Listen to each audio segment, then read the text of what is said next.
बघा हे पण आहे. हा मी आपले मी अच्छा अच्छा दीदी काढा. तेल मी काढते. येतं टाकायचं का? हा. त्याच्यामध्ये कांदा आहे. एक मिरची. हे उडवशी कांदा टाकायला. आणि इकडे काय काही स्पेशल कढीपत्ता घेणार आहे. कढीपत्ता नाही टाकायचं पास्तामध्ये. आणि ते मिरची टाकते. अरे मी काय चमचा बघत होती पहिला. हा चमचा दे. अगं कढीपत्ता. हॅलो नाही ना चालू पडला आहे टोमॅटो. टाकायला पाहिजे जरा. अगं पास्ता एकदम टेस्टी होणार आहे. टेस्टी जरा टेस्टी. हो समजलं आता ना टेस्टी. या काहीच येतं फक्त हलवायला येतं.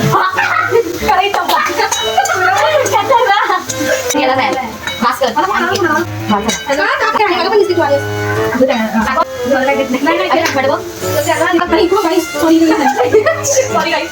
तिखट टाक ना. नको ना गाईस. चलो bye. Pasta is ready. Bye. कसं झालं पास्ता प्रणिता? मेगा मस्त. नाही ना थँक्स.